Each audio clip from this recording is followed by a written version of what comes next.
Welcome to Pro Webcast News, where we bring you daily industry updates. Today is Tuesday, May 25th, and you're watching the Afternoon Update with Paul Wilson. Today's news is sponsored by American Retirement Systems, providing competitive solutions for agents and advisors. For more information, visit AmericanRetirementSystems.com. Now for today's headlines.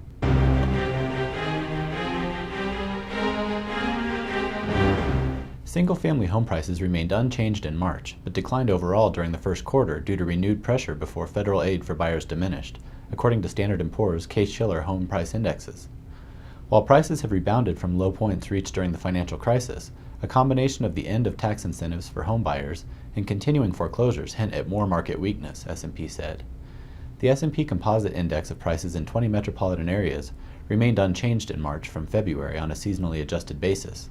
Meanwhile, during the first quarter, the National Home Price Index declined 3.2%, following a 1% drop during the fourth quarter.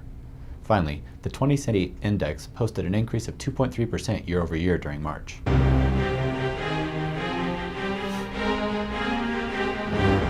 In other economic news, consumer confidence recently reached its highest point since March 2008, despite concerns about the European debt market and its potential threats to global markets, according to the Conference Board. The most recent report showed improvements in consumer sentiment about the labor market, with fewer respondents finding jobs hard to get. May marked the third consecutive monthly increase in consumer confidence, reaching 63.3 after a downwardly revised figure of 57.7 in April.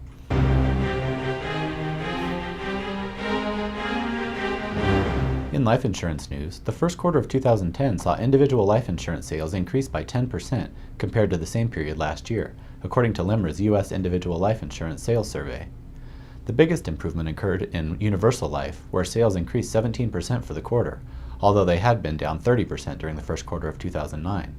According to Ashley Durham, senior analyst at LIMRA Product Research, quote, "While the increase is encouraging, it's important to remember that in the first quarter of 2009, new individual life annualized premium dropped 26%, the sharpest decline since 1943. To put it into perspective, sales in the first 3 months of 2010 are back to the level measured during the third quarter of 2003, unquote. During the quarter, almost 65% of companies saw increases in their UL sales, while half of the riders experiencing double-digit increases. Meanwhile, policy count climbed 21% year over year, the largest increase since the third quarter of 2002.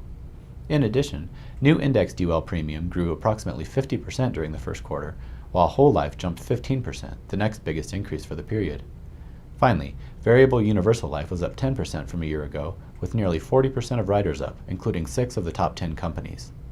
I'm Paul Wilson, and thanks for watching Pro Webcast News. For more in-depth news and features, visit producersweb.com.